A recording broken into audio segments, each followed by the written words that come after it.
Alright, so how's it going, everybody? You should be ready. Just checking my audio levels. Okay, I've got the right mic hooked up. Alright. There we go. How's everybody going? We're just getting set for qualifying here tonight. Um, but yeah, so we got a fun night of qualifying though here for the Daytona 500, biggest race of the year. It's probably the only other qualifying I'm gonna stream after the Clash, especially if the leaderboard on the website's still not great. Let's see.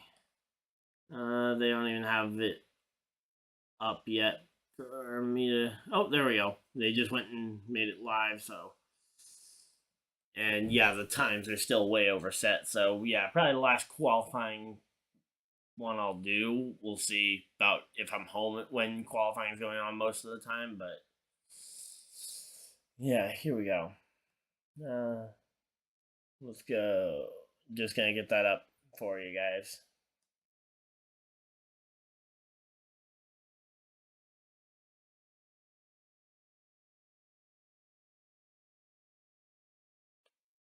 Here we go. My stuff I'm listening to keep updated with when everything actually starts going is buffering. Just getting everything updated. Say featuring top 10 because that's how we do it.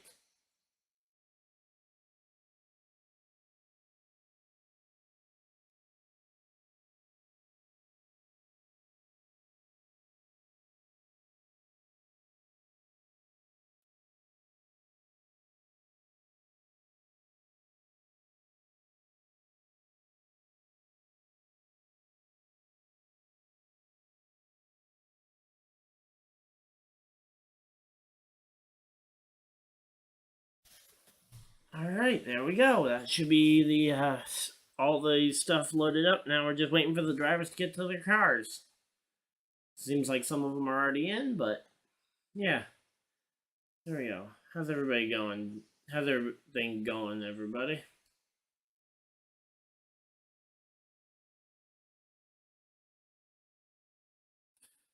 Yeah, something's wrong with the NASCAR on Fox app. It's calling this Blue Greens Vacation Duel 1, but that's tomorrow night, so I don't know.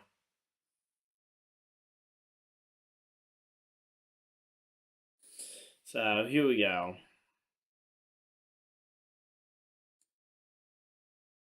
Oh, that's something I hadn't seen yet. Todd Gilliland's gonna drive the full season. Just gonna go over to the 15 Ford for Rick Ware Racing for the remaining races on his schedule. Okay, so he is gonna compete full time. Yay! It's always nice to see.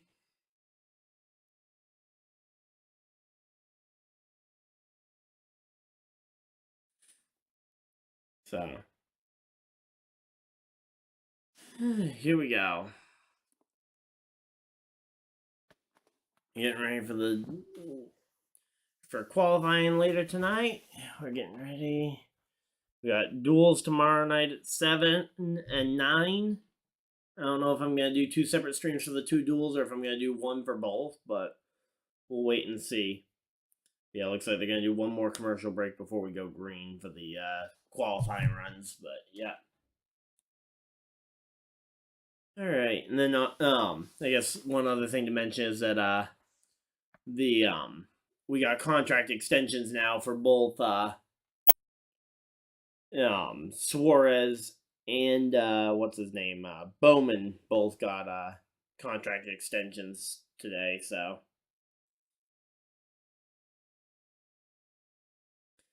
yep, those are some good contracts to see extended. Bowman, I was kind of curious to see if they were going to go with it because I know there was a lot of talk about them potentially trying to get out of his contract a year early to pick up Kyle Busch. I wasn't convinced that was a great move at the time, and I'm still not convinced it's a great idea.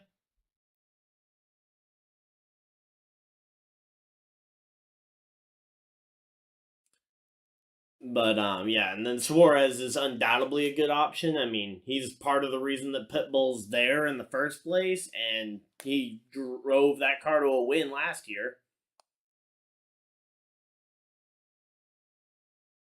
Yeah, there's not much reason to move on from him.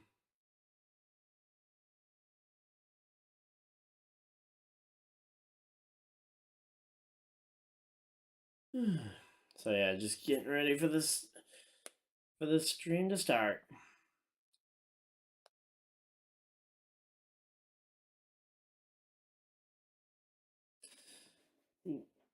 And say right now it's Daytona duels are gonna be tomorrow.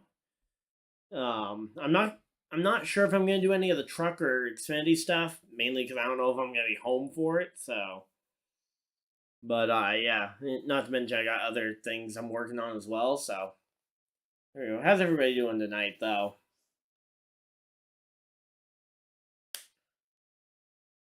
Got Tony Stewart and Clint Boyer in the booth.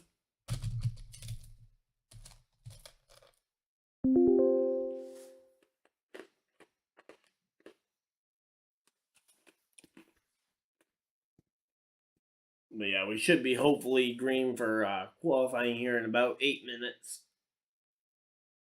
But yeah, so right now the open cars, by the way, Johnson, Daly, Pastrana, Zane Smith, Chandler Smith, and Austin Hill. They're the guys trying to get in the field. Obviously, I'm thinking Hendrick Carr is probably going to be near the front for the pole position. But outside of that, I think we covered everything pretty much. So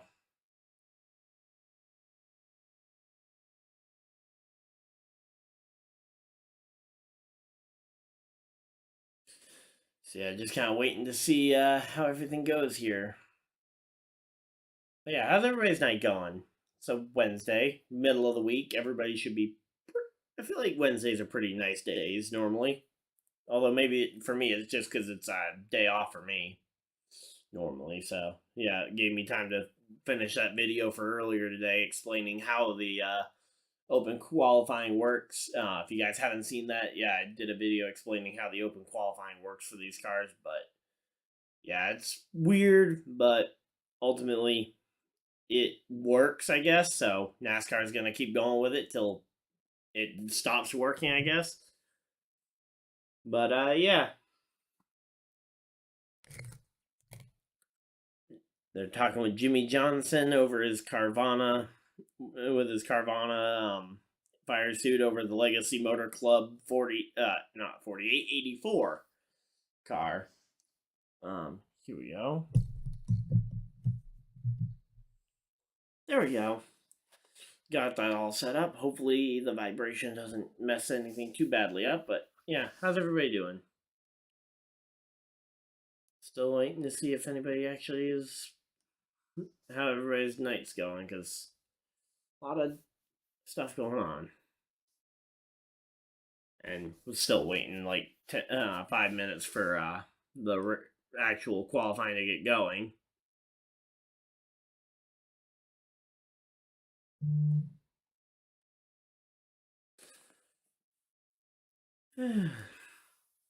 And say Travis Pastrana's not even in a fire suit right now. He must be qualifying later, I guess.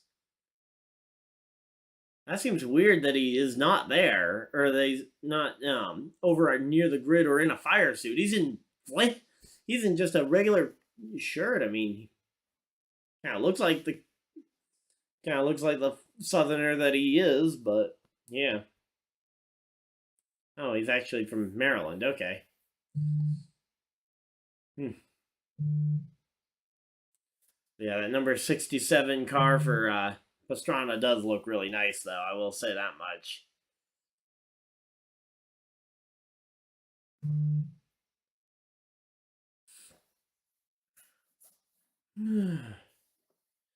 So yeah, it's gonna be a game though about trying to see who actually gets into this front row, because the front row is the only spots that get guaranteed this after this, but a couple of the open cars can also get that.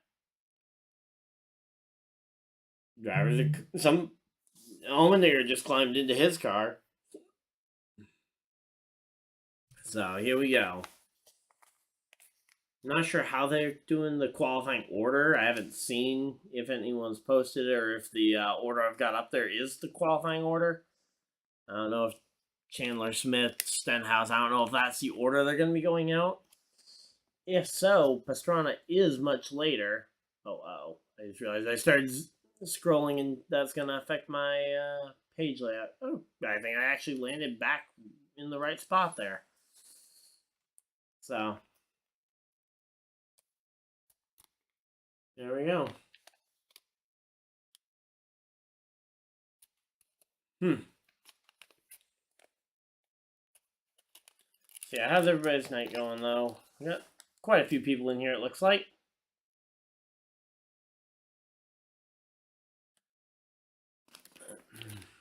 We still got like 3 minutes till they send the first car out. After this commercial, they should hopefully have the first car on track.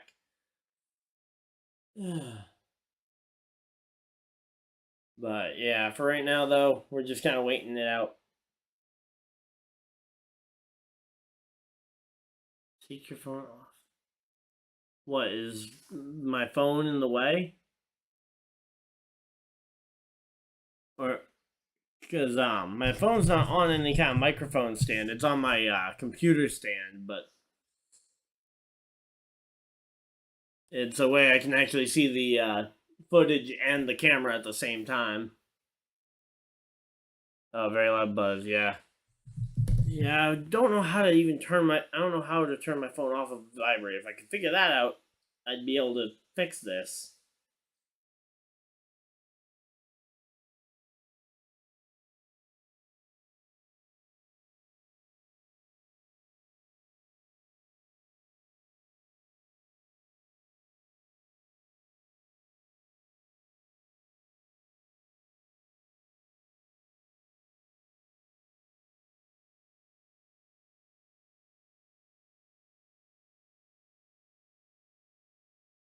Cause yeah, if I. That's kind of been the hard part is I can't. I can never seem to find that setting on in my phone settings to actually take vibrate off. Otherwise, I wouldn't have it on. At least not all the time.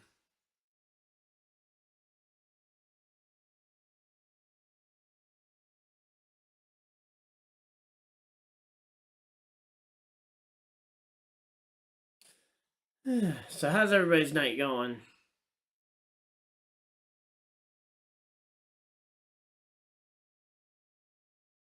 So I think everybody's again. Wednesday's pretty good. We got cars on track, so that's always nice.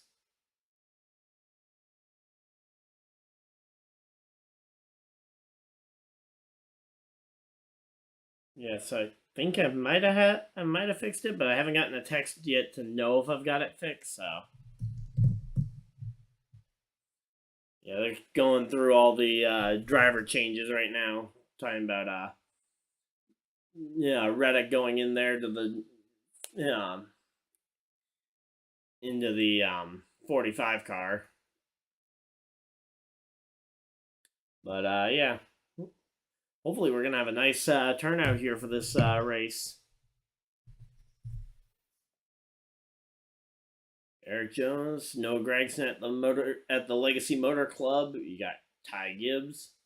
All right, yeah, that seems to have taken it off. They just renamed it from vibration to haptics settings, which is a very weird way to say it. I didn't know the term. All right, so now I know what I'm looking for when I go to turn it on and off from vibration.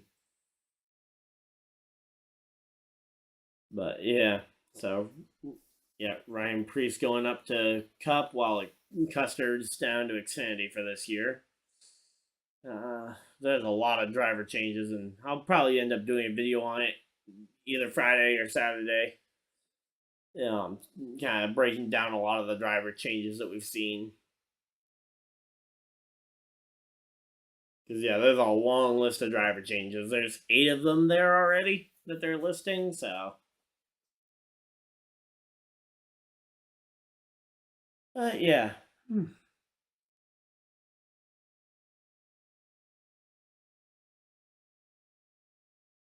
So yeah, Johnson in the number 84, Pastrana's the 67, Daly's the 50. Austin Hill's got that 62 car that's up on the screen for Fox. But yeah, it is a stacked group of open teams, though. That's one thing for sure. Like you've got Jimmy Johnson, you've got the money team, you got Connor Daly. You got a lot of stacked Xfinity talent. You've got Austin Hill. He's almost a sure bet in Xfinity to be in contention for those plate wins. Chandler Smith is driving for one of the better plate teams in the business at Colleague Racing in Xfinity. Now, obviously, this is Cup. It might be a little different, but that's another stacked team. Front Row Motorsports is almost always fast. So yeah, there's a lot of pretty interesting storylines going into this race. Ooh, my pick. Say the broadcast just asked for my pick for the poll.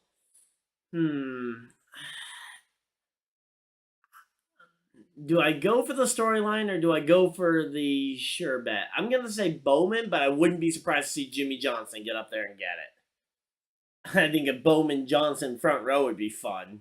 Seeing the 84 and the 48 on the front row together. But yeah, those Hendrick cars, though, are usually really tough to beat. I think it'll be some combination of those two, though.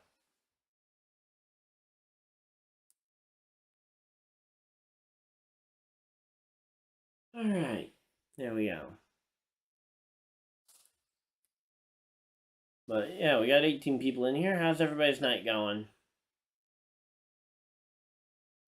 Oh, and who do you guys think's gonna get this pole position? I think there's gonna be a lot of Hendrick picks, but yeah. Here we go.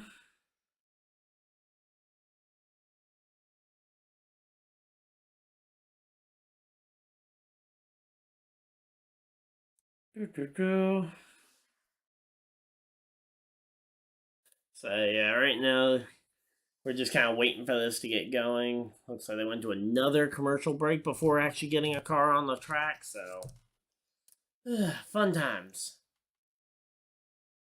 Yeah, you think Travis Pastrana is gonna get the pole position there? I don't know. I just maybe it's just tradition, but I'm not feeling like the. I'm feeling like Chevy's gonna be dominant again, like normal. Not to mention they've got the most amount of cars to go for.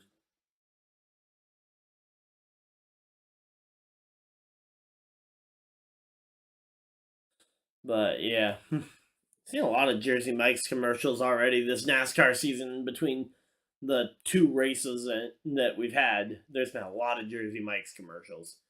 Kind of surprised they don't sponsor a race car at this point. But yeah. So yeah, right now we're just waiting for the stream to come back on for qualifying here. Yeah, big group of people though here turned out for Daytona 500 qualifying night here. Meanwhile, the Daytona duels are tomorrow. And so right now it's just going to be time trials. So we're just kind of waiting to see the times pop up on the screen. And actually, the screen region doesn't fit the time, so it'll just be the names, but I can read off the times for you guys.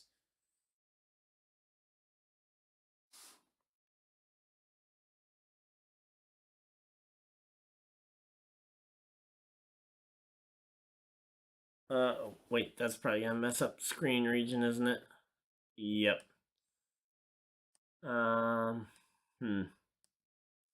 me a second. And there we go. Back to full screen. So here we go. Chandler Smith is gonna be the first guy out here. Chandler Smith with an issue. Uh-oh. I guess my prediction of Chandler Smith going third out of the open cars might be a problem.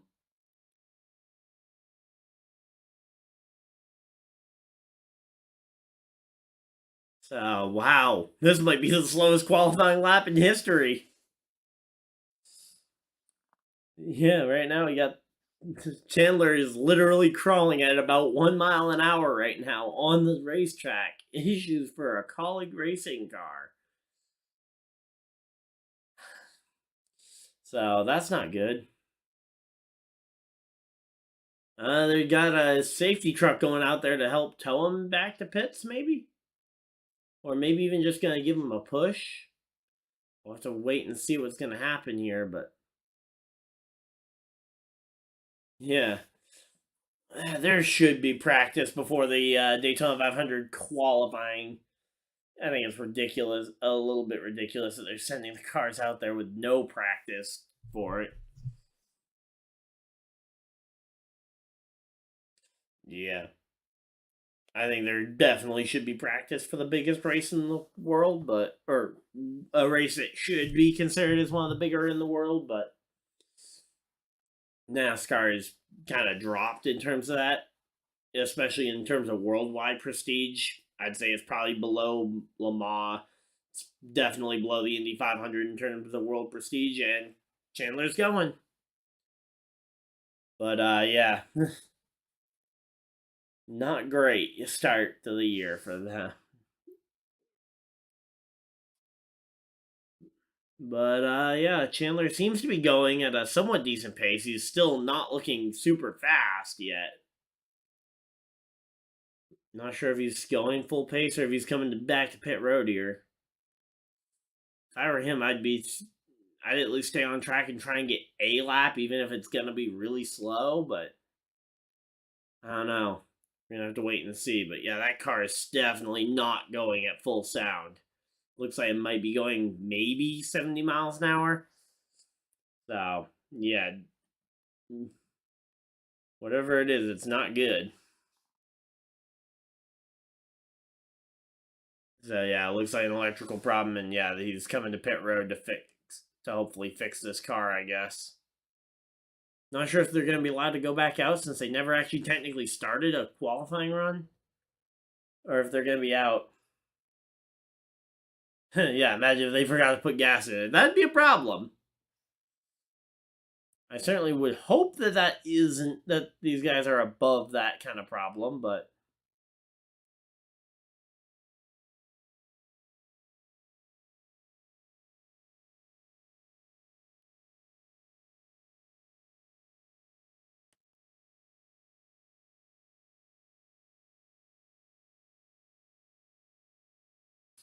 yeah. Here we go. All right, Stenhouse on track. So yeah, it does seem like the order I had up there is qualifying order for right now, but yeah. Yeah, Stenhouse going out there. He's on track, and let's see. I'd love to see Stenhouse get this pole position, but yeah, they should have had some sort of practice session. I mean, there's no way to argue that they shouldn't have had it because, I mean, it's one of the biggest. It's their big race on the season, and yeah, it's kind of the whole thing of if you have something go wrong, it in a practice session you can get it fixed. For qualifying, now Chandler's gonna be at the back of the field with no shot except for racing his way in. So Stenhouse is now on his lap. He's got one lap to try and get the pole position, and he will be on the pole for at least a little while now. But yeah, so who's everybody think? And I say, Corey, who do you think's got to get this pole position? My pick's Bowman. Looks like my dad's got Travis as his pick. But yeah, let's see. Let's say that caught. Honestly, that is one of the better looking 47 cars that they've had in a few years. Basically, ever since COVID happened, that's one of the better looking 47 cars. So let's see. It's gonna be to the top of the board. Go Stenhouse. I know. He's the only car to run so far. Oh, you think Kyle Busch taking the pole position? I'm a Kyle Busch fan. I'd love to see it. I think the Hendrick cars are still going to reign supreme. I mean, those Hendrick cars are always always seem to be far and away the best. Which Stenhouse is a part of that group, so I guess we'll see how fast everybody kind of overtakes Stenhouse potentially. Oh wow, Kozlowski looking faster than Stenhouse. So, yeah, Stenhouse is a former Daytona 500 pole winner, but yeah, it looks like he's definitely not gonna get that today because Kozlowski is gapping the 47's ghost on the ghost car. So here we go. Kozlowski coming through the tri-oval. He's going to clock in, and Kozlowski is to the top. And the 13's out on track. Okay. So the 13 is actually on track. I did not think they were going to get him back out there. Did they really just forget to fuel it? Is that what the problem was? Because he's back out there and he's going fast. Or at the very least, he's running at pace. And nope, he's actually back to slowing down. So yeah, nope, that car is definitely not at full sound. But he's going faster than he was before, but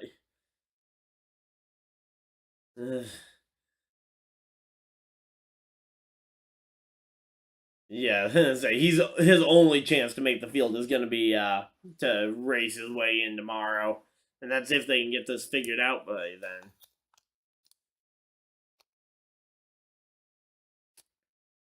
Again, it looks faster than before, but I'm gonna say I think that car ends up. So yeah, right now, Keselowski's laps average speed, by the way, was a 179-mile-an-hour lap. If anyone was curious about that, I want to see what Chandler Smith's lap ends up being here.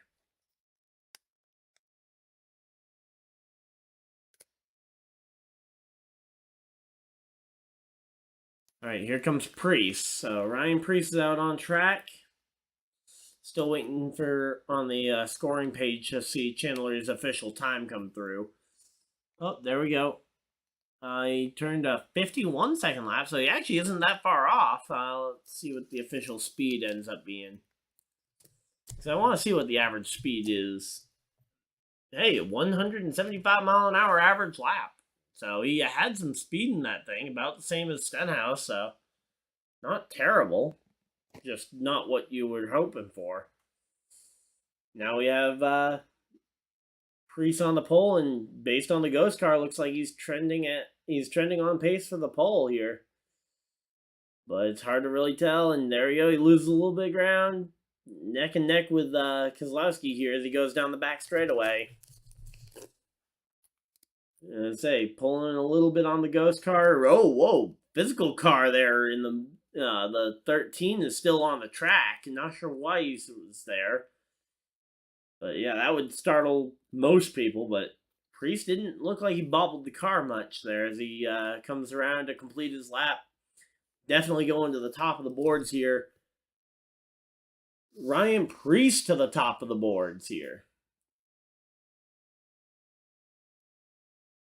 So yeah, Ryan Priest gets the top time on the leaderboard.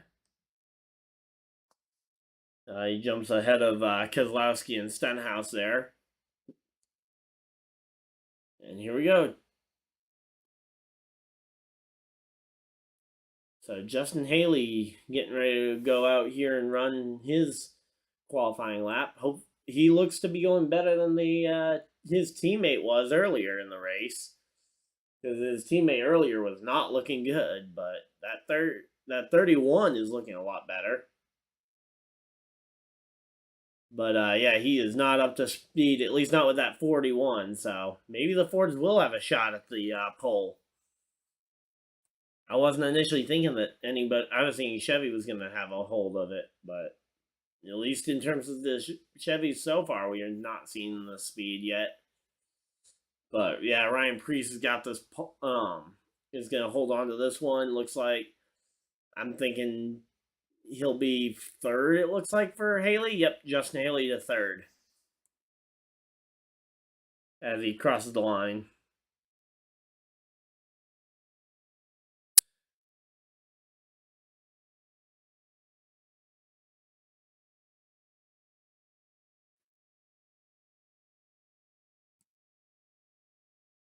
All right, so here we go. Now it's Harrison Burton who's on the clock, trying to see if he can win this pole position. He's trending in the good. I say those Fords definitely looking like they got some speed here. Trending at a little, about a half a tenth, it looks like.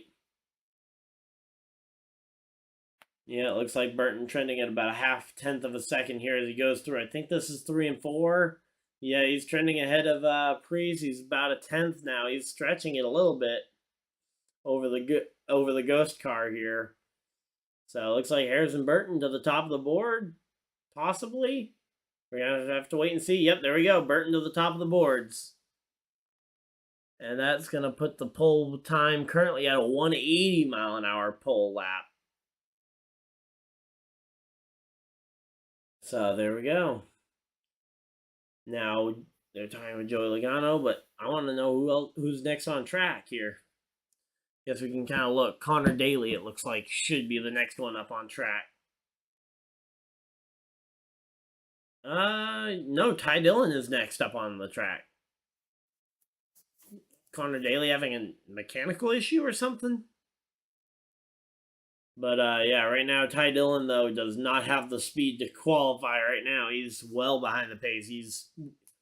He is a charter car, so he's going to be locked into the field, but he is not looking fast right now. It's almost a full second off that pole position. He might not even beat Chandler Smith at this rate. Although again, tonight is all about pole position or second place for that outside front row start. If you can't get one of those two, you're just waiting for the duels. Okay, Ty Dillon does go faster than Chandler Smith, though. But, yeah, certainly not the lap he was looking for. Okay, Connor Daly withdrew from qualifying. Okay. I was going to say, I have only been kind of half listening to the broadcast while kind of interacting with everybody here. Or hoping I could interact with everybody here. But, yeah.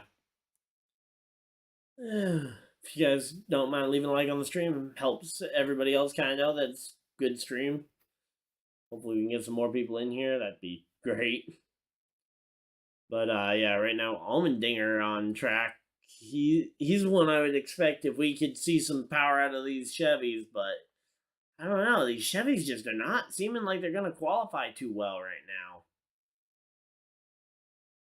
2-3 tenths behind the pace of the pole setter right now, which is Burton. And yeah, it looks like at the very least the Colleague Chevys are looking off the pace.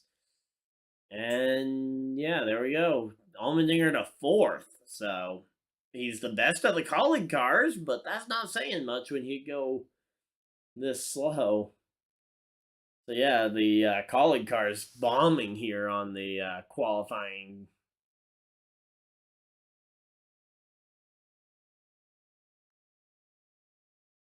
Here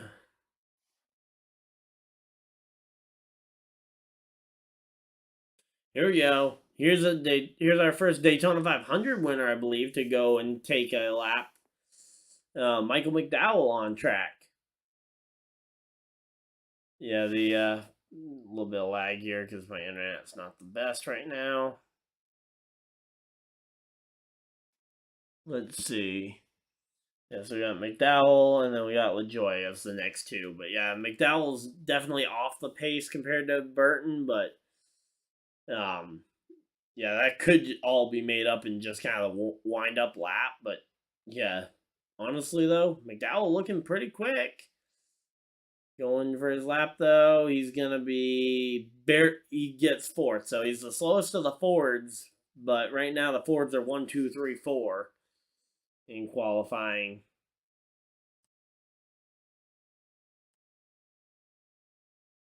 Weird how the not sure why the viewership always seems to go up right as soon as I'm lagging.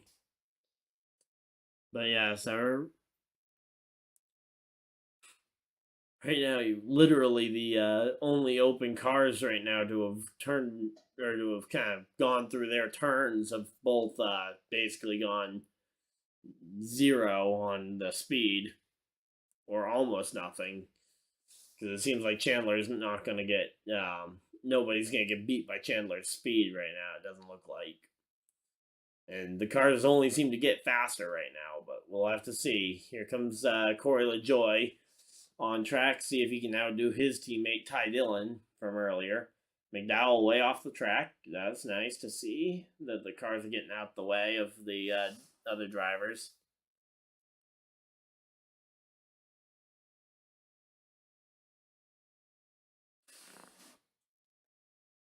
And LaJoy does not go faster than Dillon, so he slots in there in between LaJoy or in between Dillon and Chandler Smith there. So here we go. I'm waiting to see how everything goes here, but here we go.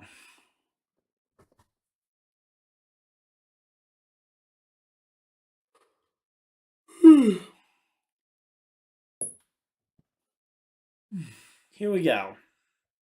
We got ourselves I'm gonna say qualifying. It's gonna get more interesting in the second half for sure when we start having like the Hendrick cars going out, the Penske cars going out,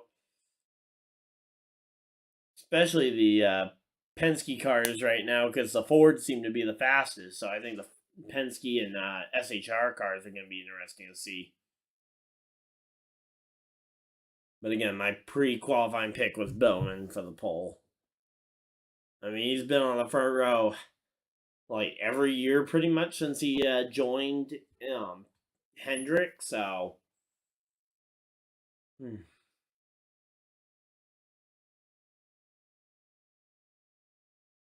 here we go.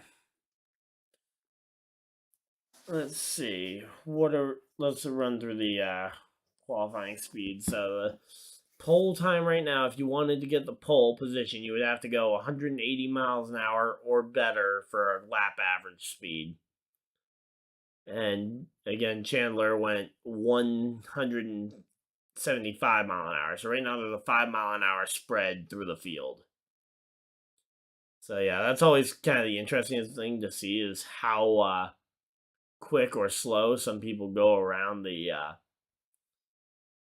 what the spread between the fastest and slowest cars in the field are. Obviously, I think Cindric's capable of, or not Cindric. I think Chandler. I mean, is capable of more than what he showed in his qualifying lap, but we'll have to wait and see. But yeah, we're already we're already a fourth of the way through qualifying, so it's actually moving along quite a bit. All right. So here we go. There, we will be right back. There we go.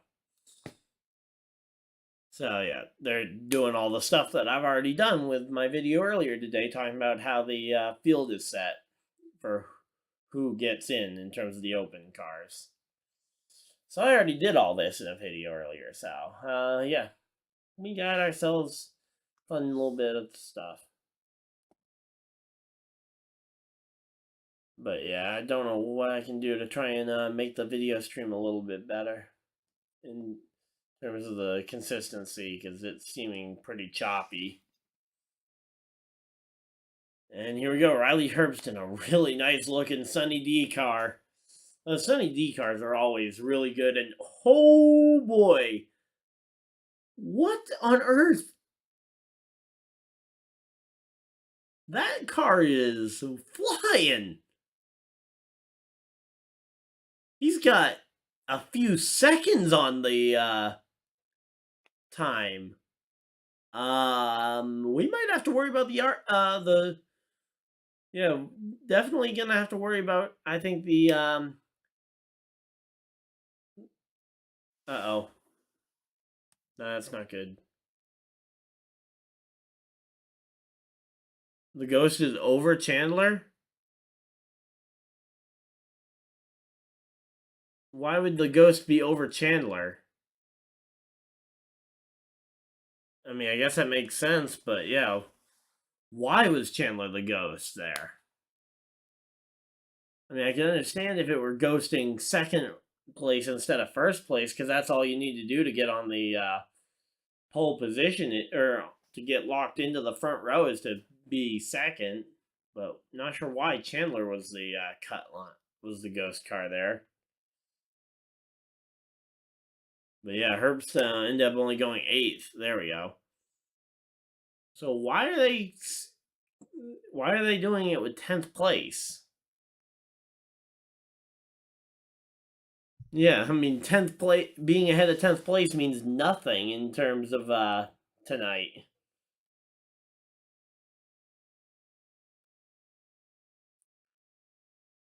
Yeah, so Riley Herbst to eighth. Man, it makes it a lot harder to try and guesstimate as to where he is in terms of the actual running position, which I guess if you're someone like me doing this, it's interesting because you don't know where he's going to end up stacking up. There we go. Noah Gregson goes fifth, so he will still have to qualify for his spot, but he's the fastest Chevy.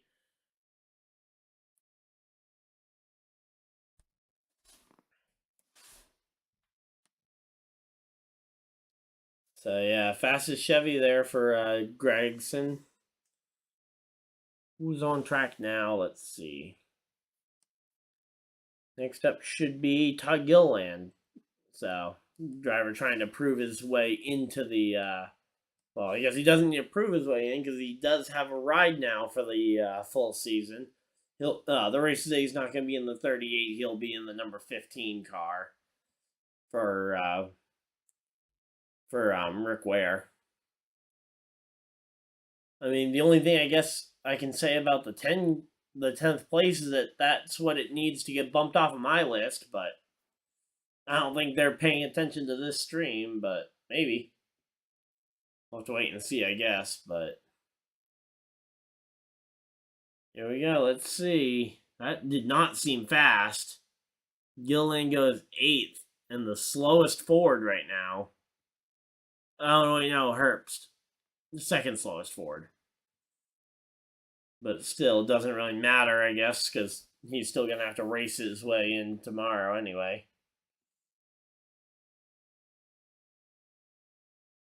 Here we go. Now we got the number 36 car on track, Zane Smith. Here's an important one. Because if he can turn oh, now their ghost car is second place. That makes sense. Are the NASCAR on Fox people listening to this stream? Because they initially simmed it to 10th, where we have 10th, but after I mentioned it did make a ton of sense. They're now simming it. They now have the ghost car as second place. Not sure. Well, I guess we'll have to wait and see, but yeah, here we go. Zane Smith, he's not going to get the front row, but he's going to put himself solidly in position to potentially time his way in. So, yeah. Once he hits this lap, Connor Daly will officially have to race his way in. So, yep, Connor Daly will have to race his way in. Right now, Zane Smith is in one of the two transfer spots.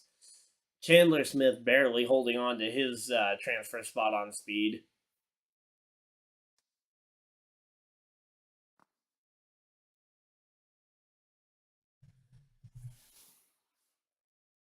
So here we go. Now we got our first Roush Fenway, our second Roush Fenway car here. So here comes Busher. His teammate went third overall right now, and now the ghost car is to 10th again. Why? Can they at least pick a position to have as the ghost car? But yeah, I mean, Busher's got an okay gap on Stenhouse. He's about a second ahead of Stenhouse's pace, but that's going to probably put him around McDowell or Gregson's spot there. But right now, I mean, we're going to have to wait and see, but here we go. He comes across the line. Oh, yep, there we go. Busher to second.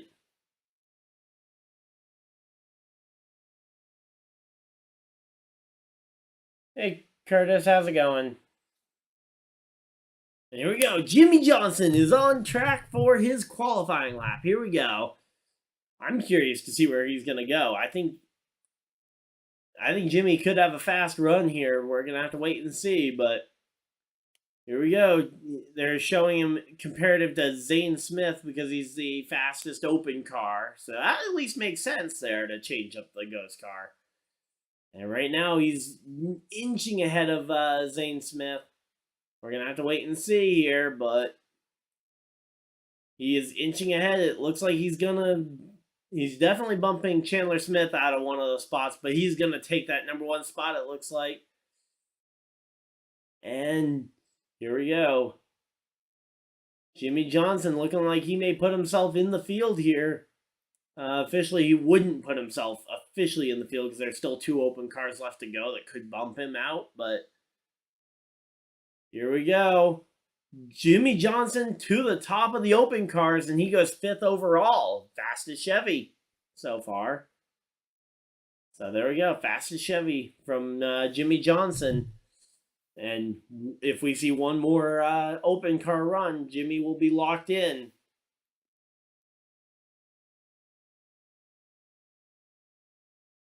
So here we go. A couple of team owners there talking it over. And here we go. Pastrana's on track. So Jimmy and Pastrana in back-to-back runs. Here we go. And now they're sending it to the second slowest open car. So here we go. It's Pastrana might race his way in here, it looks like, or on time. Here we go. Pastrana, he's inching ahead of that ghost car on the TV broadcast. I think he might go faster than Johnson. He might actually do it. He might go faster than Jimmy Johnson did. Coming through the tri-oval here at Daytona. And Pastrana comes up second to Jimmy. So Pastrana's now on the bubble. Jimmy Johnson is locked in for the open car. So Jimmy Johnson will make a start in the Daytona 500. Travis Pastrana is going to have to sit and wait for this run right here. The 62 here of Austin Hill is the final open car to go. And it's going to be Austin Hill versus Travis Pastrana for the final open car spot in the field right now. And the only other one tonight available. Here we go. He's not looking as fast as Pastrana. Looking at the ghost car, he's a little behind. He's going to need to find some speed here in 3 and 4. We've seen it happen, but I don't know. The gap seems to be growing, yeah, the gap's growing. He's not going to catch him. Pastrana's got this. Here we go. He will have the 3rd fastest time, so if one of those 2 wins a duel, so if Jimmy wins his duel race, Austin Hill will get in, but there we go. Jimmy and Pastrana are in the 500, so Travis Pastrana, he's going to be in the Daytona 500 on Sunday. He's going to make his first Cup start. There we go. I'm excited. These are some pretty good.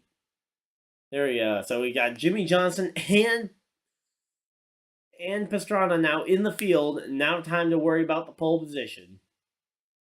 BJ McLeod. Oh, Austin Hill actually lost a ton of speed. Zane Smith is in that 3rd spot now. So Zane Smith is actually the one in position to transfer. If one of those 2 wins their duel tomorrow. We'll talk about that more tomorrow. But for right now, Johnson and Pastrana are locked in. And right now, BJ McLeod Motorsports and their Chevrolet. Chevys haven't really had the speed much of today. And yeah, they're not looking very fast. We're going to have to wait and see. He's not even going to get top 10 here. Not even top 10. He comes in 15th. So there we go. 15th there. Let's make sure we get our leaderboard update. Sometimes I notice it doesn't update unless I check it. So there we go. Bubba Wallace now on track. I know a lot of people are going to be booing this one, but I like the paint scheme, honestly. I wish there was a little more red around the car, but I do like this McDonald's scheme this year. But here we go. He's ahead of Allmendinger, but that's not saying much. But this is kind of our second Toyota car to see kind of a glimpse at how Toyota's going to perform this year. So here we go. I think he's going to get top 10 for sure. I think he'll probably be right around Pastrana in 6th, maybe 7th. I think he's going to be a little ahead of Pastrana. Looking at the gap, but we'll have to wait and see.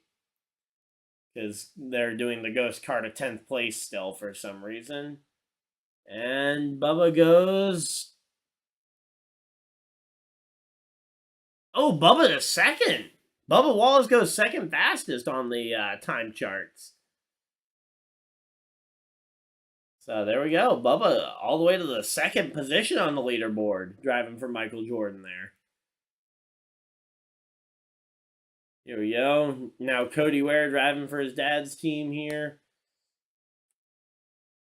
Yeah, they're not very fast, but hey, you know what? He's going to be in the field, so he can worry about racing his way up further on the grid tomorrow, I guess. But he can hang his hat knowing he's in the race, I guess, because he's part of a chartered car, Biohaven. Gotta love medical sponsors. Actually, this one doesn't have a ton of Surgeon General warning and stuff. Normally, any kind of medical car has to have a ton of fine print and official technical mumbo jumbo about the medicine or whatever it happens to be. But yeah, Cody Ware goes 17th, it looks like. And we're going to another commercial break, it looks like. Yay. So we now know who our open cars are going to be. How's everybody feeling about Jimmy Johnson and Travis Pastrana making their first Daytona 500? Well, their Daytona 500 starts this year. First one for Pastrana probably is like 20th for Jimmy because Jimmy's made so many of these over the years.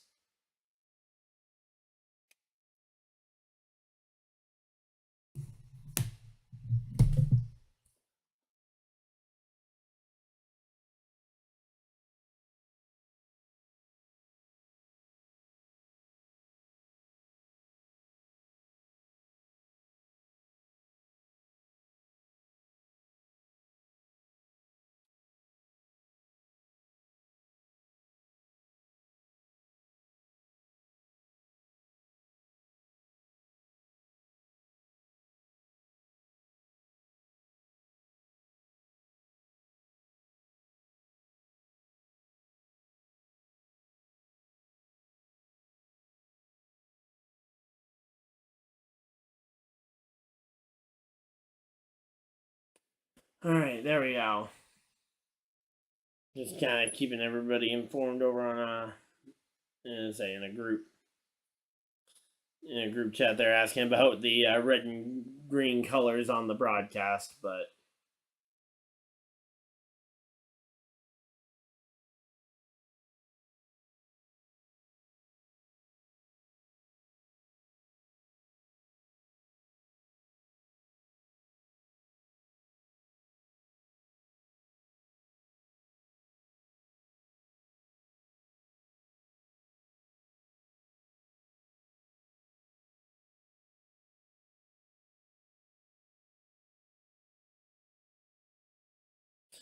all right. Oh, they're doing two. So okay, so they're doing a second round of qualifying. Okay, that makes a little more sense as to why they're only doing why they keep showing the tracker to 10th. All right, I feel a little bit better about McDowell running that. Thanks, Corey, for figuring that out for me. I haven't been over on Twitter or anything for any kind of information, and I'm kind of only half listening to the broadcast for kind of context clues about what's going on. So here we go, top 20. So we got the last 20 cars here to go. So we're halfway through round 1, I guess.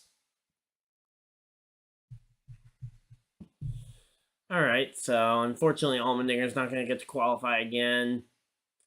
McDowell might not even get a chance to qualify again, and I guess if everybody bombs, I guess Smith might get a chance to try and re-earn his spot.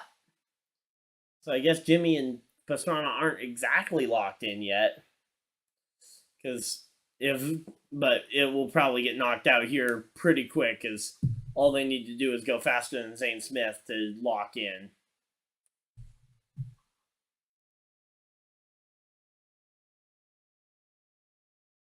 Here we go. Let's see. Yep. Harvick's got the ghost car by a mile, so Zane Smith will be third of the open cars.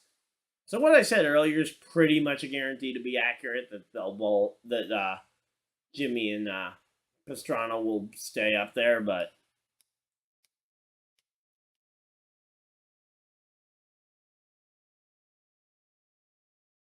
so there we go. Harvick to 5th. So there we go. Yeah, so Pastrana and Jimmy are locked in as the two officially now, because now there's not going to be a re-qualifying of the top 10 and getting Zane another shot at it. All right, here we go. Hendrick car. This is going to be the test. Chase is not looking impressive. Chase Elliott not looking all that impressive in terms of the speed on that ghost car. I mean, he is looking behind right now. Chase Elliott is going to go. Where is he going to go? I'm sure he's going to go up to the top of the board, maybe. You're going to have to wait and see where exactly.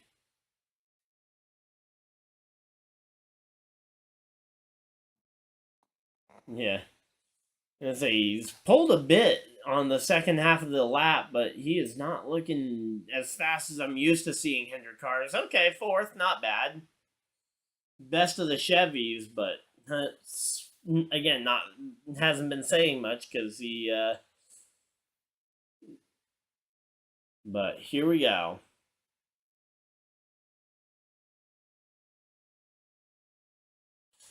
All right, so there we go. Elliott's up into the top 5 right now. All right, now we got the Mahindra's tractor car trying to bump Travis Pastrana out of a top 10 starting spot, which really doesn't mean much because the duels are going to shake everything up anyway. So here we go.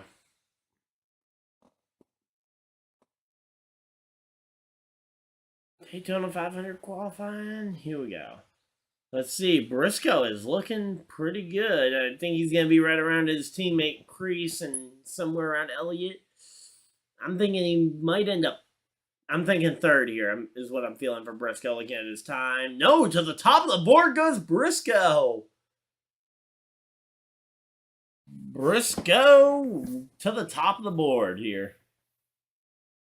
The Fords are looking pretty good though, and McDowell now on the hot seat. He's gonna have to rerun tomorrow to try and get a better starting spot. But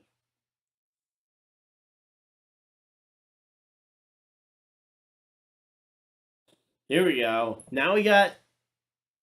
Okay, there we go. That's the kind of ghost car we've been waiting to see. They've got now the pole sitter and the 10th place car on the thing. and they're separated by almost nothing.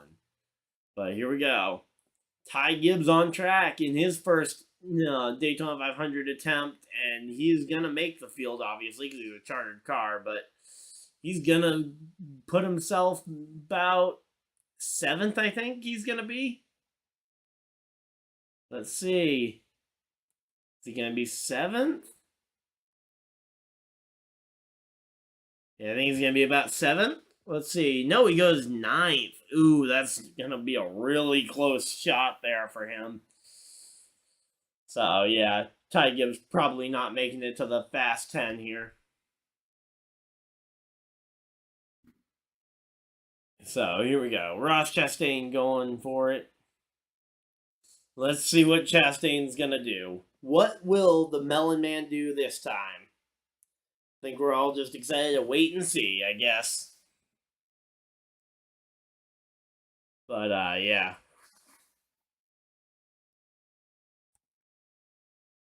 Chastain's looking like he's right around that bubble time, which is not great for us. You really need to start off with a head of steam most of the time here. He's gaining on the. Oh no, he lost time to the Ghost there. Well, they're not even showing the Ghost cam, but they're losing time. All right, there we go. So here we go. Briscoe and Johnson split are the two are bookmarking the top 10, and Chastain's gonna be in there, but he's not gonna be very far up. We'll have to wait and see. Chastain goes 6th place on the grid.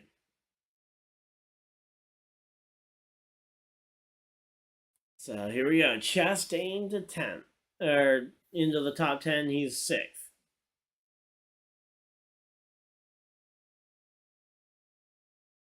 All right, here we go. Now out goes last year's champion, number 22, Joey Logano. We're going to have to wait and see, but let's not do this, please.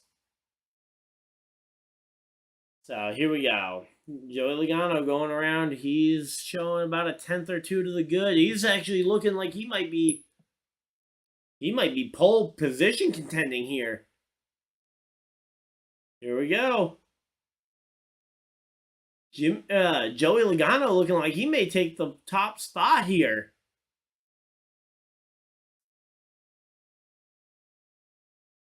Yeah, here we go. Pole position is gonna be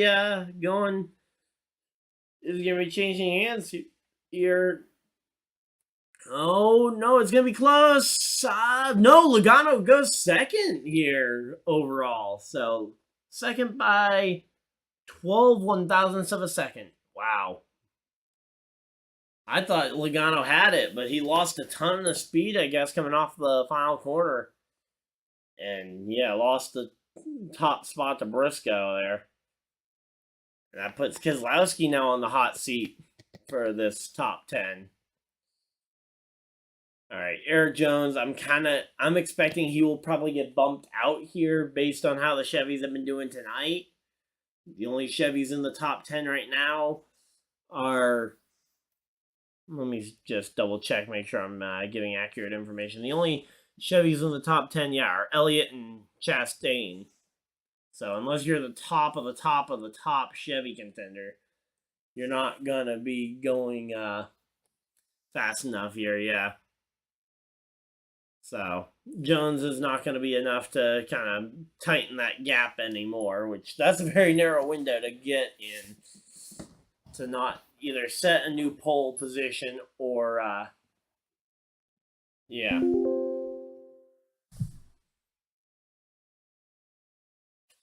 Here we go. Eric Jones goes 15th in qualifying. Outdoes one of his teammates, but he's actually not. Pastrana ends up being the fastest 2311 car. Here we go. Corey, here's your pick. Kyle Busch. Let's see. Can the former Candyman, now drug guy, I guess? Let's go, Kyle. Come on. I want to see Kyle get this pole position here. Come on. Let's go. Kyle Busch, he's trending ahead of Briscoe for right now. I mean, he's really competitive, but we saw Briscoe got that surge of speed off of turn 4, so I don't know. The ghost car might not end up.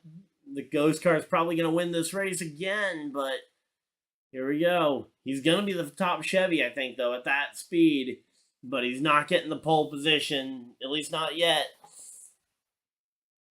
Kyle Busch comes home third.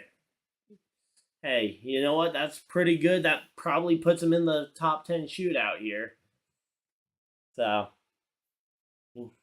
not quite to the front row for Kyle Busch, but he's going to get another shot to go qualify. Here's the other Kyle Larson.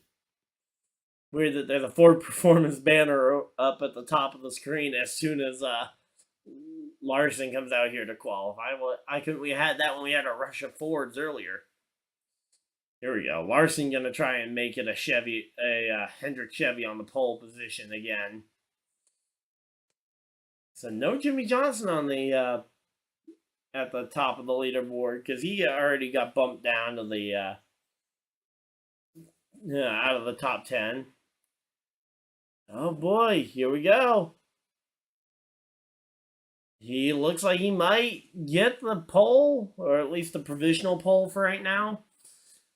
It's going to be close. It's going to come down to how much Briscoe gained here coming to the line. Larson lost it. What? Larson lost it? Larson, I thought he had the race won to the line there with the ghost car, but it's showing second place here. And it's Austin Dillon now on track, so that was 1/1000th of a second between Larson and Briscoe.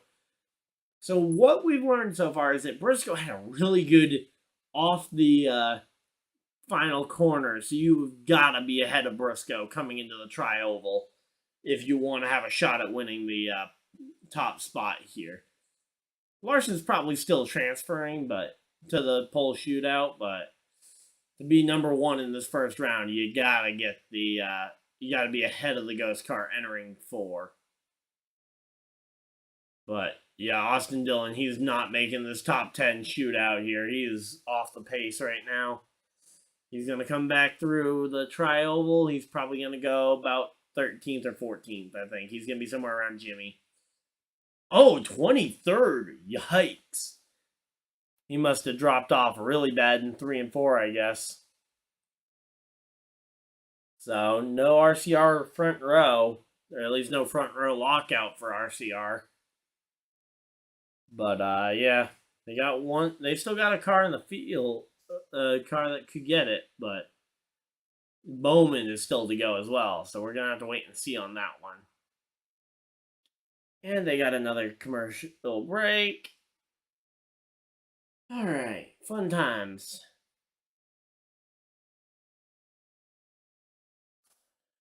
So how's everybody's night going? We're here getting ready. The qualifying is starting to heat up here now that we got the faster cars showing up. We got a lot of cars fighting for that top spot, and it's a very tight field right now for that top 10. In fact, that top 10 is separated by let's see, about half a mile an hour between first and last on the average lap speed. So that 180.4 is currently holding the time down for Briscoe. Meanwhile, the time for Crease is a 179.8. Yeah, so that's, yeah, it's about a half a mile an hour between the two for that one. So it's going to be a fun finish, but yeah. Here we go. I've had a lot of people in here. How's everybody doing tonight? I know Corey's picked for the pole position. Who's everybody else got? I'm sure it's going to be easier to try and make picks now that we've seen half the field go, or more. How many cars we got left to go anyway? Let's see. I'll reset the screen region. So we got what? 1, 2, 3, 4, 5, 6, 7, 8, 9. So we got 10 left. Let's see. Did I line that back up? Wow, I lined that back up nearly perfectly again, without even really checking. But yeah. So we got 10. We're gonna have 10 cars left to run when we go when we get back from this commercial break. But yeah, should be a pretty interesting run to the checkers here. Certainly excited to see this pole shootout between these top 10 because I think this, honestly, this top 10 format's gonna be fun. Briscoe right now is still at the top of the board, so we're gonna have to wait and see if he can get bumped out.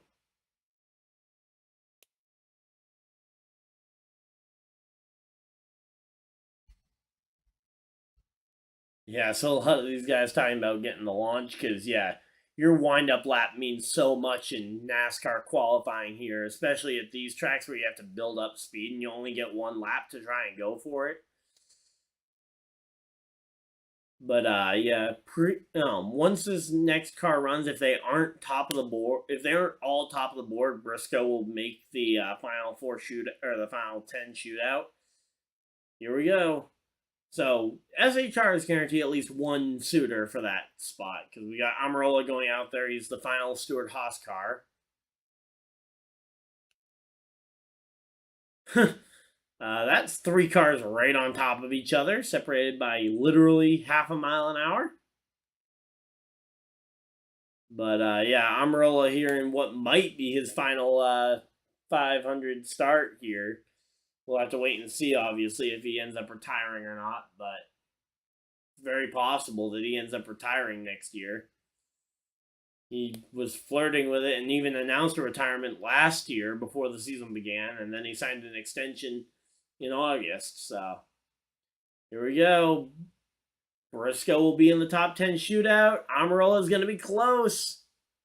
And Amarola goes 4th on the board, bumps Kyle Busch further down. But yeah, Briscoe is in the top 10 shootout, and now Chastain is on the bubble. We might not even have a. Imagine if we don't even have a Chevy contender. Well, we're going to have a Chevy contender for the top spot, but we're not going to have many Chevy contenders up here. Maybe the Hendrick cars are just sandbagging and waiting for their spot, but I don't know. I will say that Raptor car, I like the Raptor car. These cars, though, I mean, they cannot get these ghost cars much closer together right now. I mean, there are 3 cars right on top of each other here. But, yeah.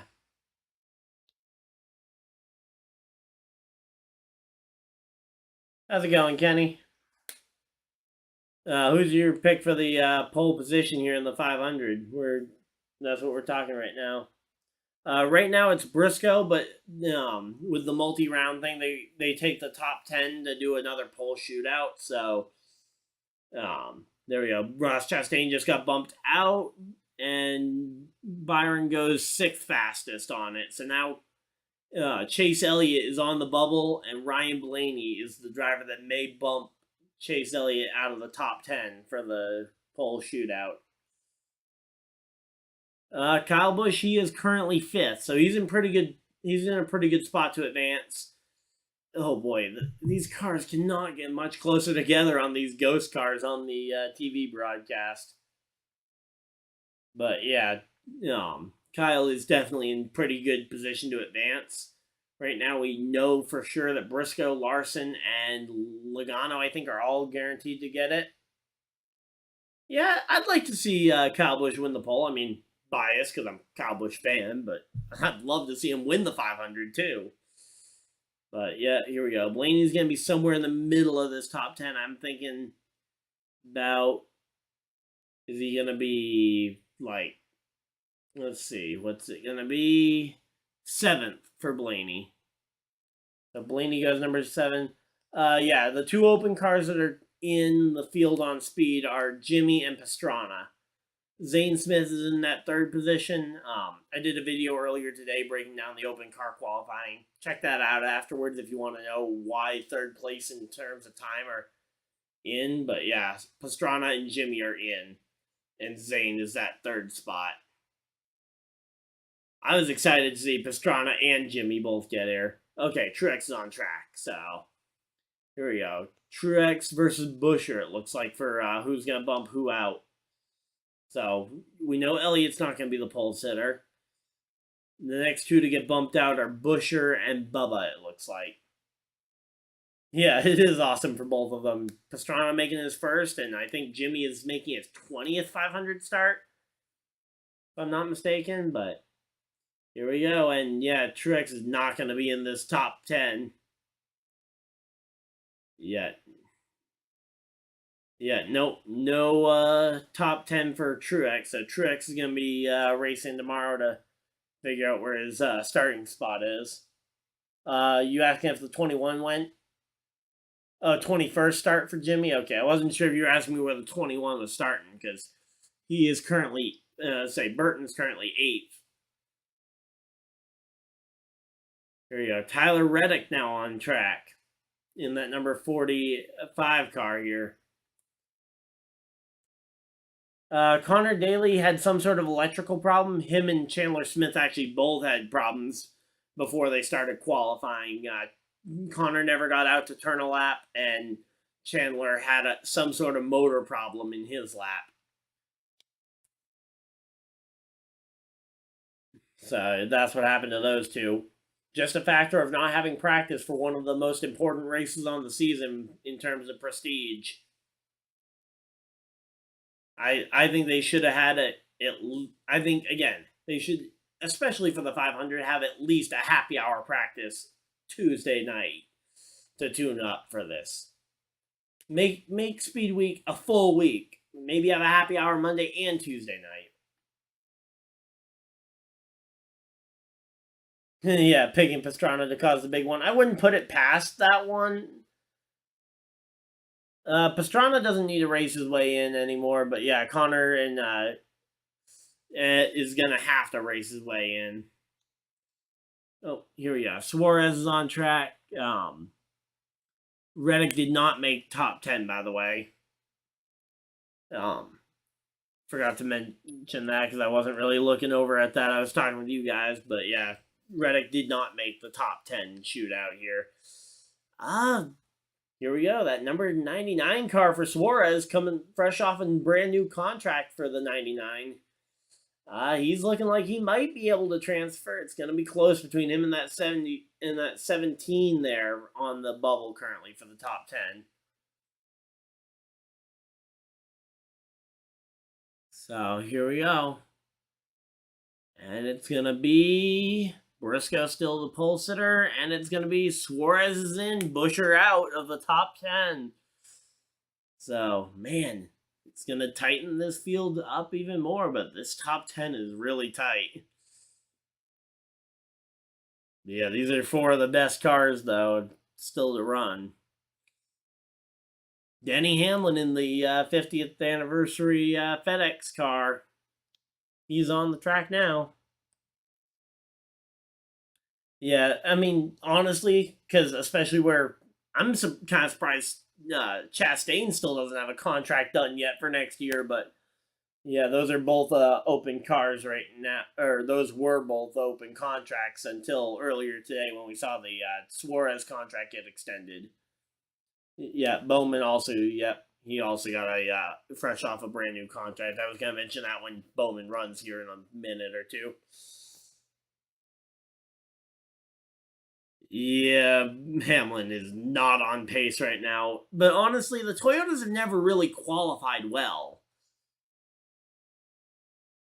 Still need the you need the Ross Chastain diecast. Me too. I need to get a Melon Man diecast. Actually, I have the Melon Man color chrome car. What are you saying sorry about? But yeah, here we go. Nah,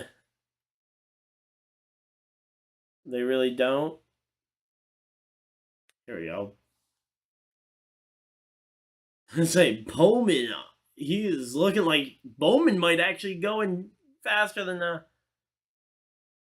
say Bowman might actually go faster than both of the ghost cars here. Bowman's looking really strong, and he's my pick for the pole position here. Oh yeah, saying about the Bowman contract. Yeah, no worries, but yeah. I was curious to see if they were going to extend him because I know there was a lot of talk this summer that they may try and get out of his contract early to get Kyle Busch. I wasn't certain that that'd be an improvement to their lineup because their lineup's been so good, but whew. Yeah, that's a massive lap there for Bowman to the top of the board here. Goes by a tenth and a half over the over that car. So Bowman to the top of the board. He was my pre-qualifying pick. He's been my pick pretty much. I wasn't confident in Jimmy that his car would be good enough. I thought the Hendrick cars were still going to lock it out. They can still get top three, but they can't get all four up there because Chase Elliott's out there. Now Bell is in position to potentially bump Bubba out, but man, Bowman put up a lap. But yeah, right now though, Bell he's trending a little behind Bubba right now, but if he can have a good 3 and 4, he can maybe surge ahead. But looks like Bubba is gonna be in the field, possible or in the top 10 shootout here in a little bit. Yeah, they got Ally to come back through, which is nice. Favorite paint scheme so far in Daytona? That's a tough one. I really like that new Ally scheme for Bowman. The 3 Chi cars looked good, but I've kind of seen it the last couple of years with Reddick. I really like the Raptor paint scheme for Byron. Cindric's on track, by the way, right now. He's going to be trying to bump Bubba out now. I don't know if this is the last one, but yeah, there's a lot of good schemes out there. I actually quite like the fact that it's a mix of white and black for the Raptor car, though. Something I really liked about the about when they couldn't get it all wrapped from the from one of the races. I think it was Dover where he wrecked in practice or qualifying. Yeah, Williams' car is interesting. I personally like the fact that it's a mix of light and dark colors, but I can understand where some people would find it a little bit of a mess. The Fastnell cars are always nice. The red and black Haas and Mahindra tractors for the 14 and 41 look really nice too. Those are colors that are always nice. I'm a little bit biased because that's my colors for my logo. And Cindric goes to 8th and bumps Bubba out of the top 10. And round 10. Worst paint scheme so far? That's a hard one because there's so many good ones. Oh yeah, they just showed it on the screen, but the Carvana car is another fantastic paint scheme. Even Cody Ware and BJ McLeod, some of the underfunded ones, because they normally have lesser paint schemes. Because, I mean, maybe I'd say Denny Hamlin might be a car I don't like, mainly because we've seen it a lot, but. Oh boy. Yeah, one of my friends saying that he's got to put $1,000 on. He's gonna try and put a bet on Bowman for the pole position, but I don't think he's got. I think those polls closed a while back. Yeah, when they go to Darlington, yeah, the throwbacks for the underfunded teams are always great because the companies sponsoring them don't usually care as much about trying to make sure that their brand is perfectly displayed. But yeah, when it comes to the flat black cars, where like in the past, where when a car has no sponsor, it'll just be flat black. Those are pretty boring. But yeah, I'd be okay. This is one thing I've been saying for a little while now is that if they want to do a points race at North Wilkesboro, move the throwback race to North Wilkesboro. Make that the throwback weekend. Because honestly, that'd be great throwback track if they wanted to do a points race there. Although right now with the All-Star race, I think it's going to be a pretty good show. Yeah, are you talking about the flat black cars there? I'm guessing with them being terrible because yeah, honestly, flat colors of any kind for the most part look not the greatest. I don't mind, especially if it's a sponsor who I wouldn't mind if it's a sponsor whose primary color, like for example, if the McDonald back when Kyle Larson used to run the McDonald's car and it was flat red all around and then it had the golden arches on the side, those weren't too bad. But like the Todd Gilliland scheme from this year, where it's primarily red and just it's a little too flat and boring. Logano's current scheme, I preferred when they had the little fork down the side of the car, the two or three stripes down the side of the Penske cars, added a little bit more color to that car. But yeah, I feel like those were some kind of interesting pops of color to some otherwise flat cars. Yeah, Todd's is okay. It's just kind of where if you mixed in a little bit more of some sort of design, it'd be a little bit better. I kind of think of Allgaier's scheme in Xfinity as kind of a better version of a very red car. Yeah, exactly. It's kind of yeah, Joey's you kind of get used to it at some point, but yeah, I do miss the stripes down the side which they had up until the next gen cars. So here we go. They're talking to the top 10 here. Let me make sure I got the screen region right. Because I might need to adjust it a little bit here.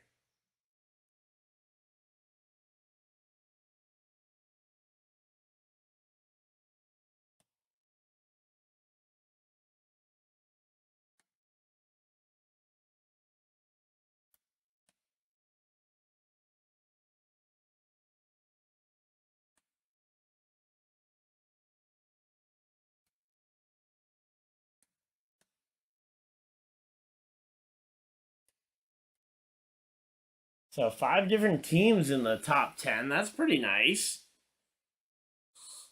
Obviously, there's the 300 cars. I think they're probably pretty good bets for that top spot. But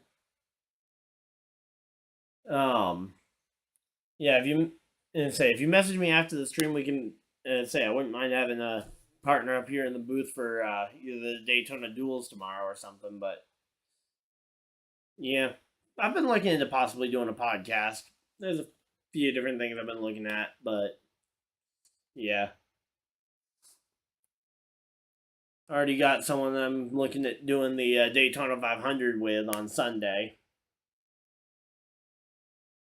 Not, I'm not sure yet if I'm gonna do a live stream for the truck and Xfinity Series races at Daytona.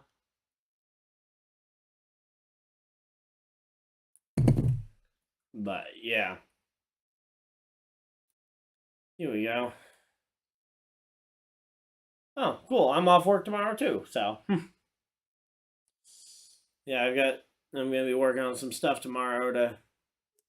I say I'm gonna try and get at least some sort of video done for before the stream tomorrow too, but yeah, I managed to get a video done tonight about the qualifying. Took me quite a while for a 2-minute video, but I was happy with it. But yeah. So yeah, 2:30 on Sunday for the Daytona 500, but we still got the top 10 shootout here. Hopefully the top 10 shootout, they're not going to have a commercial break at in between 5 and 5, but knowing that it's Fox, they probably will have a commercial break there. Just to try and milk as much ad revenue as they can out of it.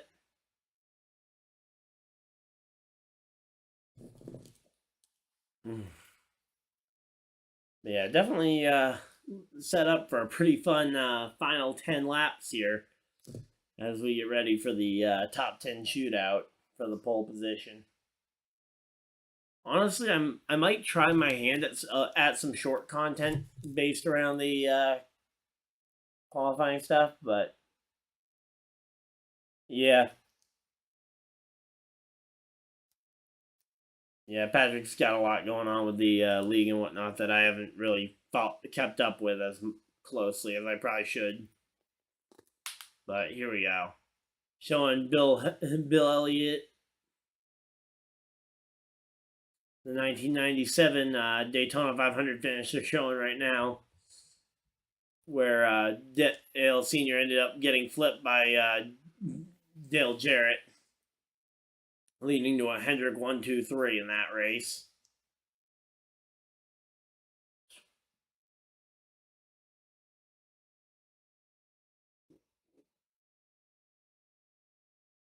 Yeah.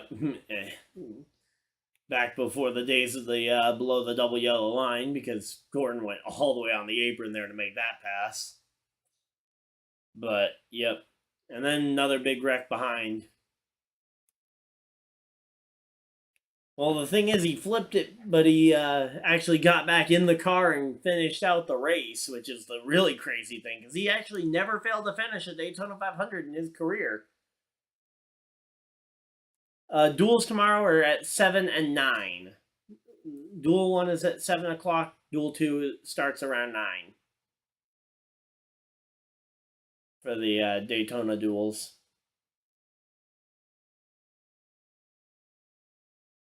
And I say, even the race, even the 2001 Daytona 500, he managed to complete the final lap, or at least the car did. It'd be hard to really tell exactly when Senior left, but yeah, but the car did cross the line back then. So yeah, yep, one of the saddest days. Not really in my NASCAR lifetime because I wasn't alive yet.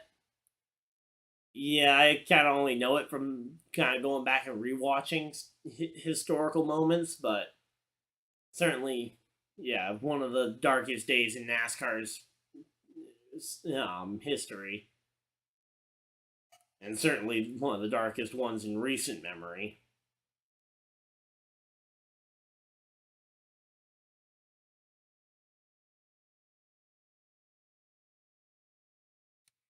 Yeah, I feel like it predates a lot of current NASCAR fans that now only know the Dale Senior crash from kind of historical retellings and rewatching the classic race.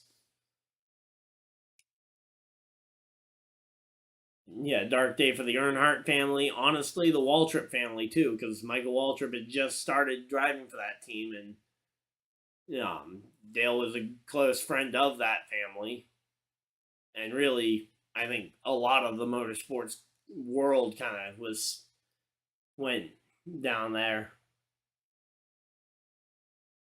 Yep.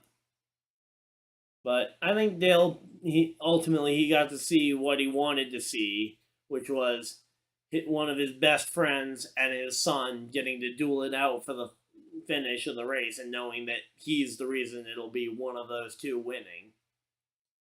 I think ultimately,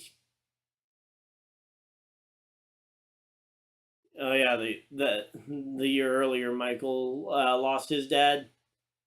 Yeah, and then there was Rick Hendrick losing Ricky Hendrick around that same time period in that plane crash, if I'm not mistaken.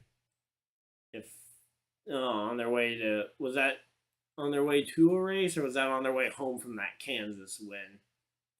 Because I thought it was like right after that one, but yeah, that wasn't long after that. So yeah, there have been quite a few instances like that. Obviously, going back a little further, Alan Kulwicki and the engines on his plane iced up. So yeah, certainly are some sad moments from some heroes of the racing world. But yeah, on to a happier memory: the Daytona 500 Pole Award and Hendrick Motorsports. Yeah, Davey Allison as well. That's another one that went way too early. Sad we never got to see him do much beyond what he ended up doing in his career. Then if you want to go a little bit back to that early 2000s time frame, you have Adam Petty as well. He was supposed to be their bright future over at Petty Motors or at Petty Enterprises, and kind of got reset where they're now stuck with the older Pettys of Richard and Kyle to help run the team. Yeah, Kenny Irwin Jr. The list goes on and on. I mean, there's a ton of them. Tony Roper. Looking over at the IndyCar side of things, they lost their first four-time champion a year or so ago now. Al Unser Sr., I believe it was. Might be thinking of the wrong four-time Indy 500 winner, but on the current stuff, we got ourselves a fight for the pole position here. So Harrison Burton is on track and trying to get this pole position.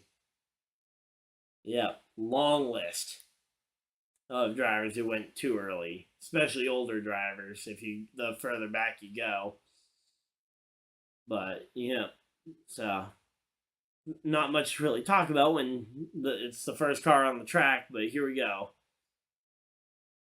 Yeah, Harrison Burton he's looking fast. He's better than some of those cars early in the 500 qualifying were, compared to that 13 car at the very beginning of the stream. So here we go. Harrison Burton gonna try and get that 500 pole position, and he does go to the top of the board, but we're gonna have to wait and see till we get a couple more runs to see if he'll be able to hold on to it for any length of time, because they're going in order of 10th through 1st in terms of the qualifying order. Yep, Fireball Roberts, another one. Here we go. Blaney is on track here for Daytona 500 pole qualifying here in the pole shootout. Here we go. Ryan Blaney, he's just making his lap. He's trending a little slower right now at the start than Burton. Yeah, long list. But yeah, here we go. Oh, but Blaney's inching ahead as he goes down the back straightaway, though. Blaney, he is inching ever so slightly further ahead of Burton there. I keep forgetting who's in the 21 because it's been such a revolving door lately. But here we go, the 12 car. Ryan Blaney to the top of the boards. There we go. Blaney to the top. For right now, at least.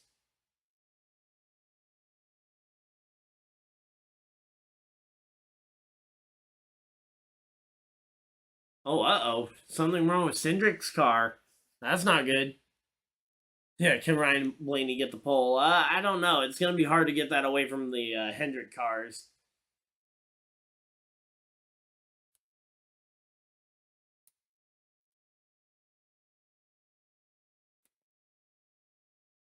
Uh-oh. So Cindric might not even get a shot at the pole position here.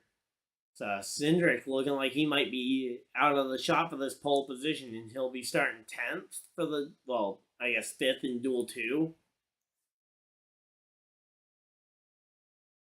I don't remember Dale. You mean Dave? You mean Dave Blaney, or is there a Dale Blaney that I don't remember? Because I'm thinking you're probably talking about Dave, not Dale. At least that's the Blaney. That's the older Blaney I know. As I know Dave Blaney, and I know his grandfather is Lou Blaney, I think it is. But yeah, I don't know. I don't remember a Dale in that family. Here we go. Byron is on track, and here we go. He's trending to the good, and these Hendrick cars usually have a lot to say when it comes to who gets the pole position in the outside front row. And oh, hey, Cindric is on track to try and get his lap in, so Cindric is going to get an attempt at it. But right now, It is Byron's turn here to try and get this pole position. And here we go.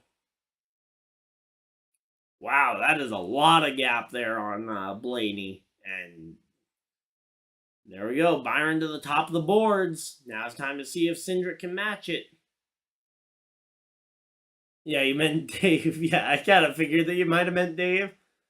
But yeah. Alex Bowman gets the pole position again.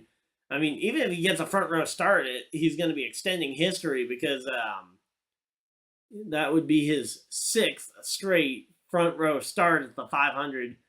Yeah, Cindric's looking a little bit off the pace. I think he might be second in terms of currently, but he's not going to be at the top of the board for very long, I don't think.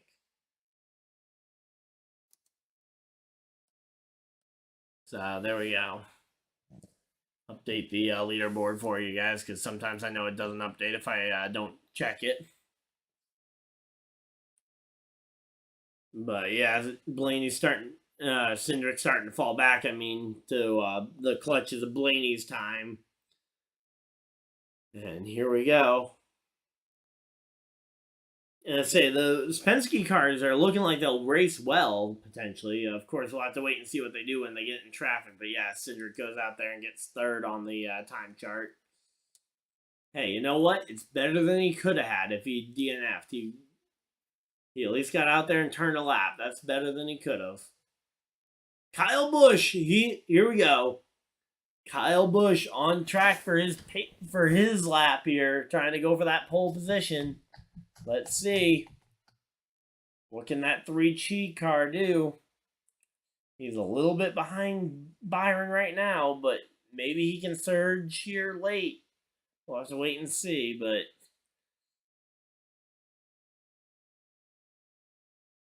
here we go. Oh, Kyle going way below the double yellow line. What? Oh, he was trying to get a draft off of Cindric.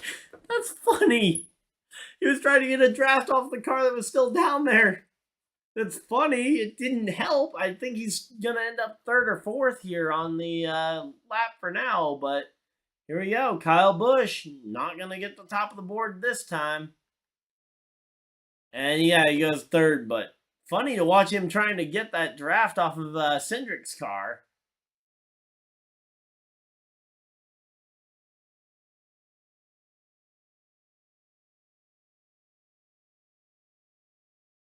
Yeah, so I mean, all that turning of the steering wheel seems to have counteracted the gain from the draft, but yeah, yeah, I don't know how much of an advantage that was, but it was a funny concept to see Kyle Busch give it a try. I think he just proved, though, for everybody going after him that there isn't much speed to be gained down there, and Amarola looking like he might have a good shot. Here we go. Eric Almirola showing the speed that he might have to try and challenge for this pole position and maybe, or the front row and maybe the pole position here. Here we go. Let's see what it's going to look like. So Kyle Busch is going to have to re-race tomorrow anyway, so it doesn't really end up mattering for him. And here we go. And Almirola goes 2nd. No, 1/1000th of a second for Almirola. Comes up 2nd to Byron. Almirola still has a shot, though, to try and get the front row if everybody else bombs it. We only got 4 cars left here. Here we go. Joey Logano is on track. His previous 2 Penske drivers weren't really able to keep pace with Byron on the long run, but here we go. Logano is looking like he's right there. He might be able to be the first one to crack that Hendrick armor. Otherwise, it's going to be a Hendrick lockout of the front row again. Let's see. It's going to be... Oh, yeah. Logano's got his nose way out there compared to the Ghost car right now. So unless Byron had a really good 3 and 4, or Logano has a really bad 3 and 4, this is going to be a new pole position here for... Oh, no, yeah, here we go. Logano's slipping. Logano's slipping. Logano's slipping. And it's going to be third place for Logano. Third place in the end for Logano. Oh, man. That was really close. What was...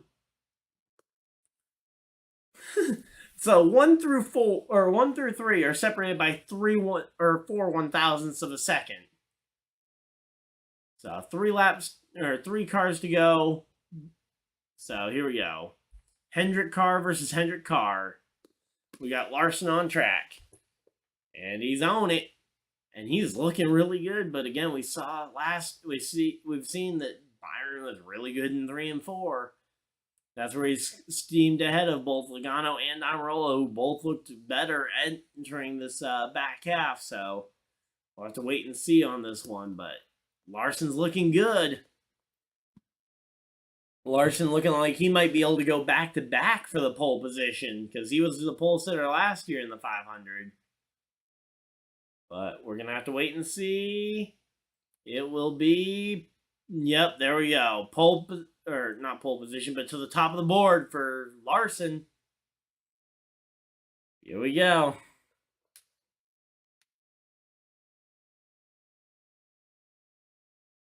Almost 2 full tenths of a second there on Larson over Byron here.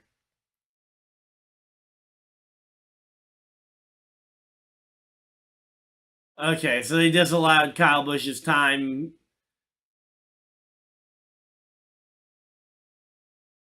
So Kyle Busch will be starting 10th. Hey, you know what? It was worth it to try it and see if he could gimmick it. Ultimately, though, it seems like they decided to disallow it.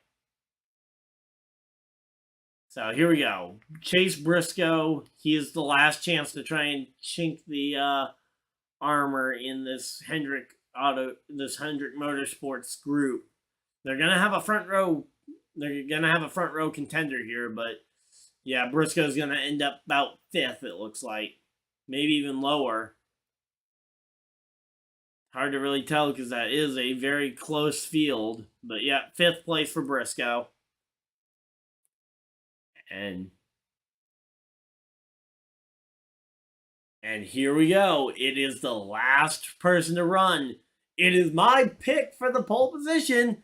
Here we go. It's Alex Bowman. And he has owned it. Here we go. He is on the clock. Let's go, Bowman. Let's see what he can do here. He was my pick for the pole position pre-race, and man, he is looking fast again. He's showing ahead of Larson already in the running, and oh my, he could potentially go ahead and put on a show here in qualifying. Come on, Bowman, let's see it. He's gapping the ghost car, and the ghost car before him was gapping it. This is going to be a monster lap here for Alex Bowman. Here we go. He's on his way to his 6th front row starting a row. And here we go. Alex Bowman to the top of the board. Alex Bowman is your pole sitter for the Daytona 500. There we go. Woohoo. Oh yeah, no doubt. And 1, 2, 3 lockout for Hendrick Motorsports in the top 10 shootout there. Whew, wow, that was exciting. There we go. I was right on my pick for that pole position, but yeah, Bowman got the pole by a long while. So yeah, we'll quickly run through the top 10 here.